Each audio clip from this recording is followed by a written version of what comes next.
Good morning friends, स्वागत है आप सभी का steno short hand dictation series में। यह डिक्टेशन दैनिक जागरण एडिटोरियल से लिया गया है। तो चलिए शुरू करते हैं आज का ये डिक्टेशन। इसकी गति 120 शब्द प्रति मिनट की रहेगी। चलिए शुरू करते हैं। डिक्टेशन शुरू होगा 5 सेकंड बाद। रेडी। चीन ने अपने नए मानचित्र में अरुणाचल प्रदेश को अपने हिस्से के रूप में दिखाकर यही स्पष्ट किया कि उसकी भारत से संबंध सामान्य करने में कोई रुचि नहीं। इसके पहले वह अरुणाचल के कुछ हिस्सों का नामकरण चीनी भाषा में कर चुका है। इसी तरह हाल में उसने अरुणाचल के कुछ खिलाड़ियों को नत्थी वीज़ा जारी करने की हिमाकत की थी, जिसके विरोध में भारत ने अन्य खिलाड़ियों को भी चीन जाने से रोक दिया था। हम यह भी नहीं भूल सकते कि चीन किस बेशर्मी के साथ संयुक्त राष्ट्र सुरक्षा परिषद में पाकिस्तान के कुख्यात आतंकी सरगनाओं को प्रतिबंधित करने की पहल नाकाम कर चुका है। पाखंड की इससे बड़ी कोई मिसाल नहीं हो सकती कि कोई देश खुद को आतंकवाद का विरोधी भी बताए और आतंकी सरगनाओं का बचाव भी करे। अपनी आर्थिक शक्ति के नशे में चूर अहंकारी चीन अंतर्राष्ट्रीय नियम कानूनों को जिस तरह धता बता रहा है, उससे वह विश्व व्यवस्था के लिए खतरा ही बन रहा है। अब यह भी किसी से छिपा नहीं कि वह गरीब देशों को किस तरह कर्ज के जाल में फंसाकर उनका शोषण कर रहा है।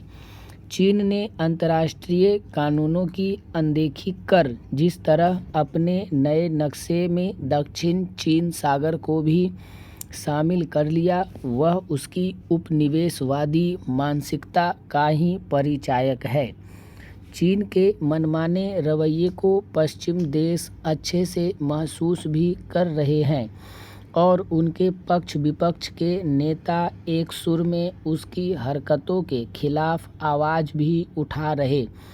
इसके विपरीत भारत में अलग स्थिति है। अपने देश के कई नेता चीनी सेना के अतिक्रमणकारी रवैये को लेकर मोदी सरकार को तो कटघरे में खड़ा करते हैं, लेकिन चीन के प्रति एक शब्द भी नहीं बोलते। इस मामले में राहुल गांधी सबसे आगे हैं। वह बार बार ऐसे मिथ्या आरोप लगाते हैं कि चीन ने हमारी ज़मीन हड़प ली है और प्रधानमंत्री कुछ नहीं कर रहे हैं। समझना कठिन है कि वह चीन को रास आने वाली बातें क्यों करते हैं। कहीं इसलिए तो नहीं कि कांग्रेस और चीनी कम्युनिस्ट पार्टी ने एक समझौता कर रखा है। कांग्रेस ने न तो यह बताया कि यह समझौता क्यों किया गया था और न ही यह कि राजीव गांधी फाउंडेशन को चीनी दूतावास से चंदा लेने की क्या ज़रूरत थी। यह ठीक है कि भारत ने चीन की ताज़ा हरकत पर दो टूक कहा कि अरुणाचल हमारा अभिन्न अंग है और रहेगा, लेकिन उसे कुछ और भी करना होगा, क्योंकि चीन कहता है कुछ है और करता कुछ है।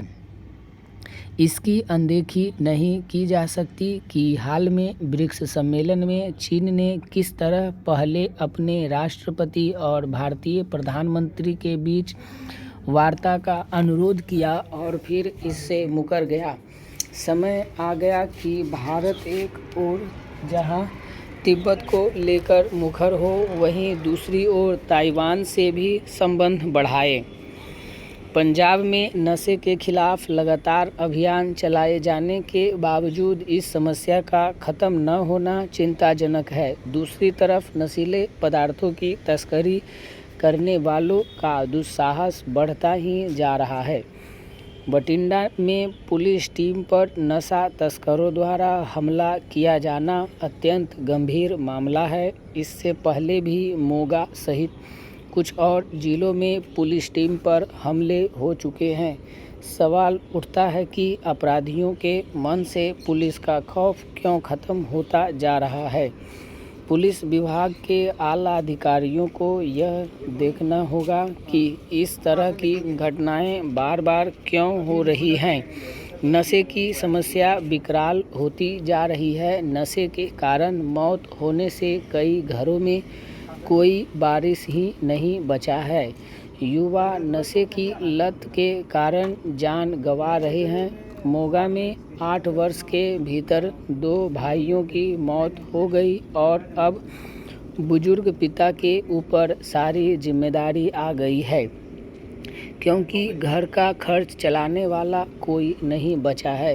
पिता की शिकायत है कि सूचना देने के बावजूद नशीले पदार्थ बेचने वालों के खिलाफ पुलिस ने कोई कार्रवाई नहीं की।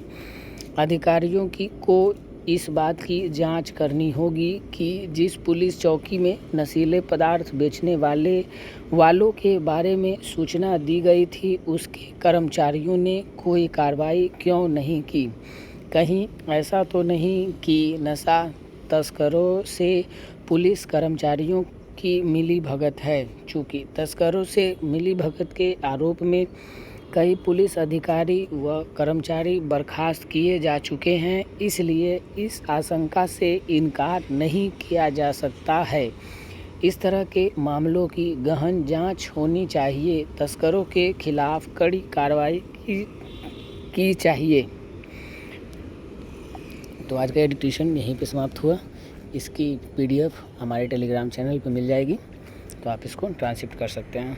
Thank you.